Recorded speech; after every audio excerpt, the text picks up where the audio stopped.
আসসালামু আলাইকুম গাইস। আপনারা হয়তো বা ভালো আছেন, মুইও ভালো আছো। মুই ঘুমের থেকে উঠিয়ে সকালবেলা না ওই ব্রেকফাস্ট বলে না, নাস্তা টাস্তা খায়া এই ধুম নদীর পার আসবো। এটা মাল্লির পার কয়। তো জায়গাটা বেশ সুন্দর, নদীর আঘাত তো, জায়গাটা বেশ সুন্দর।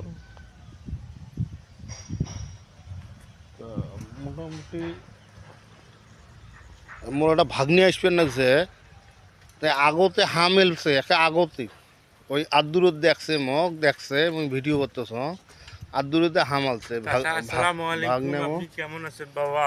আলহামদুলিল্লাহ কোথায় যাচ্ছেন এখন ভালো আছি। আপনি? আমি একটু এই ভিতরকুটি ধুম নদীর বাঁশের পুলের ওইখানে যাব।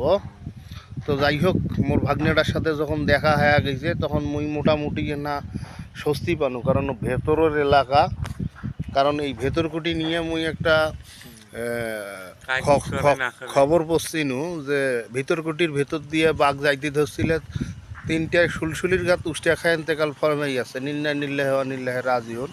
তা যেহেতু মুই একটা খবর পড়ছনু আমার রংপুর দিয়া, আর তো এই বাবা, হ্যাঁ, তোরা আইছো, তোমার শ্বশুর কেমন আছে? যাও। ভালো।